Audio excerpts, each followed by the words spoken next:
Masters pyramid spiritual societies moment, అంతేకాకుండా pyramid meditation channel ఆధ్వర్యంలో మరి ఒక శాంతి యజ్ఞం తిరుపతిలో ప్రారంభించడం జరిగింది. ఆ యొక్క యజ్ఞం యొక్క విశిష్టత ఏంటంటే, ప్రతి ఒక్కరూ అలజడి నుంచి బయటికి రావాలి, శాంతి స్వరూపులుగా మారాలి, అహింసావాదులుగా మారాలి.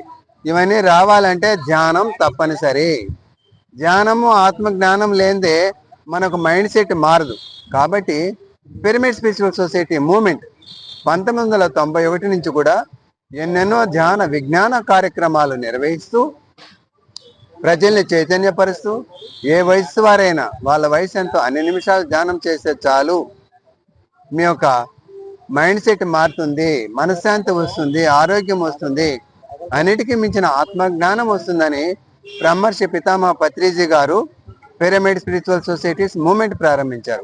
మేమంతా కూడా లక్షలాది కుటుంబాలు ధ్యానులుగా శాకాహారులుగా మారి ప్రతినిత్యం ధ్యానం చేస్తున్నాం. తిరుపతిలో కలియుగ దైవం వెంకటేశ్వర స్వామి సన్నిధిలో మనం 7 రోజులు యజ్ఞం ప్రారంభించాం.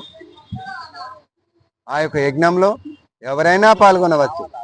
ఫ్రీగా భోజనం ఉంటుంది, ఫ్రీగా వస్తుంటుంది, డార్మెటరీస్ అవి ఇంకెవరైనా డబ్బులు పెట్టుకోగలిగిన వాళ్ళు మంచి రూమ్స్ ఇస్తారు.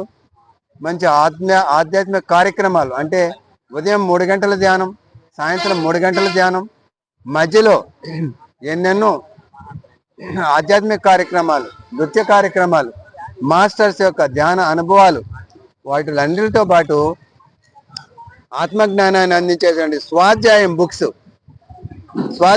ఎన్నెన్నో కలవు. అదేవిధంగా పిరమిడ్స్ ఉన్నాయి. ఈ యొక్క మ్యాగజైన్ ధ్యానులు అందరూ కొంటున్నారు, చదువుతున్నారు. ఎందుకంటే స్వాధ్యాయానికి పెద్దపీట వేశారు పత్రిజీ గారు. ధ్యానము, స్వాధ్యాయము, సజ్జన సాంగత్యం, ఈ యొక్క 3 విషయాల ద్వారాగా మానవాళిలో మార్పు వస్తుంది. భౌతికపరమైన ప్రగతి సర్వస్వం అనేటువంటి భ్రమలో ఉన్నటువంటి వాళ్ళకు భౌతికపరమైన ప్రగతితో పాటు ఆధ్యాత్మిక ప్రగతి సాధించినప్పుడు మాత్రమే నిజమైనటువంటి మానవ జీవితం, నిజమైనటువంటి ఆ యొక్క ఇన్నర్ సాటిస్ఫాక్షన్, భౌతికంగా, ఆధ్యాత్మిక పరంగా, మానసికంగా అన్నిటిలో మార్పు వచ్చి వాళ్ళ జీవన ముక్తులు అవుతారు.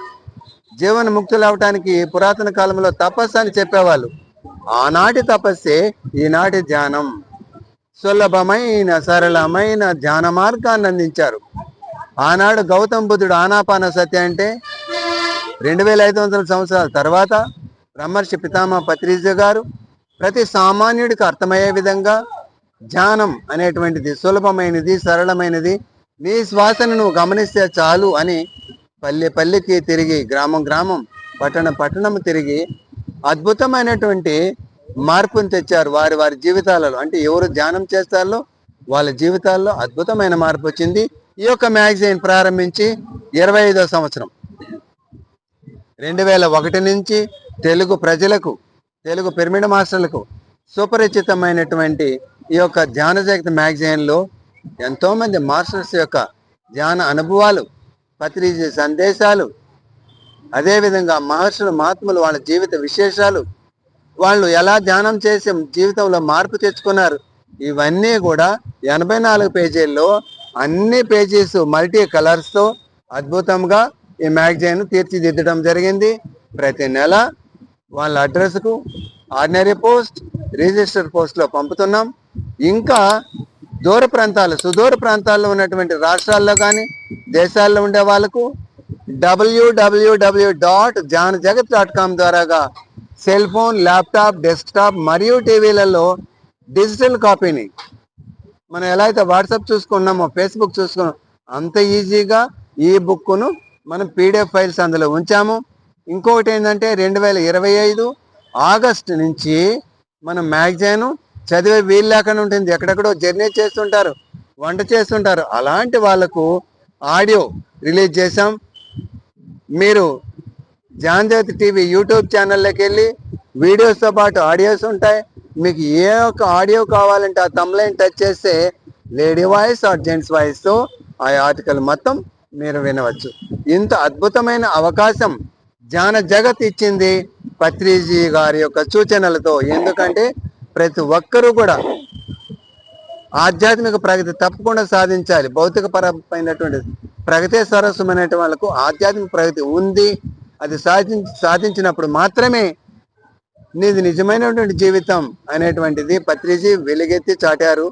అందుకోసమే మేమంతా కూడా విశేషమైన కృషి చేస్తున్నాం. ప్రతి తెలుగు వారికి అందుబాటులో ఉంది. ఈ అవకాశాన్ని సద్వినియోగం చేసుకోవాలి. 22 వరకు ప్రోగ్రాం ఇక్కడ జరుగుతుంది. అందరూ విశేష కార్యక్రమంలో పాల్గొనాలి. ఎన్ఎంసి యూట్యూబ్ ఛానల్ మరి అద్భుతమైనటువంటి ధ్యాన విజ్ఞాన కార్యక్రమాలతో పాటు శాకాహారం గురించి అద్భుతమైన సందేశాలు ప్రాముఖ్యత అందులో ఉన్నాయి. అదే కాకుండా ప్రకృతిని కాపాడండి, ప్రకృతి మిమ్మల్ని కాపాడుతుంది. ప్రతి ఒక్కరూ చెట్టు నాటండి, చెట్టు పెంచండి, నాటేసి వదిలేసేది కాదు. మరి ఆ యొక్క మొక్కను అద్భుతంగా పెంచి మానేయంత వరకు, చెట్టు అయ్యేంత వరకు దానిని కాపాడితే నీడనిస్తుంది, ఫలాలను ఇస్తుంది, పుష్పాలను ఇస్తుంది. ఆ విధంగా ప్రకృతిని మనం కాపాడినప్పుడు మాత్రమే మనం ఆనందమైనటువంటి జీవితం గడుపుతాము. మరి ధర్మో రక్షితో రక్షిత అన్నారు కదా, ఆ ప్రకృతిని అంటే వృక్షో రక్షిత వృక్షాన్ని కాపాడండి, చెట్లు నాటండి, మొక్కలు నాటండి, కాపాడండి. ఆ యొక్క ప్రకృతి అందాలు తిలకించి ఆస్వాదించండి, ఆనందించండి. ప్రకృతి మనకిచ్చిన వరం ఏంటంటే అద్భుతమైనటువంటి స్వచ్ఛమైన గాలిని, ఆక్సిజన్ అందించి మనల్ని ఆరోగ్యవంతులుగా చేస్తుంది. కార్బన్ డైఆక్సైడ్ తను తీసుకుని ఆక్సిజన్ మనకిచ్చి మనల్ని అద్భుతమైనటువంటి మాస్టర్గా తయారు చేస్తుంది. అలాంటి ప్రకృతిని కాపాడాలంటే ప్రతి ఒక్కరూ ఒక మొక్క నాటాలి, మొక్కను సంరక్షించాలి. అది తనంతట తానుగా ఎదిగేంత వరకు, అంటే ఎలాంటి మరి ఈ యొక్క జంతువులు వచ్చి తను నాశనం చేయకుండా, ఇదంతా వచ్చి డిస్టర్బ్ చేయకుండా ఉన్నంత వరకు, కొంతవరకు దానికి మనం పోషణ ఇస్తే జీవితాంతం మనకు ఎంతో ఆక్సిజన్ ఇచ్చి మనల్ని కాపాడుతుంది. వృక్షో రచిత. Thank you masters.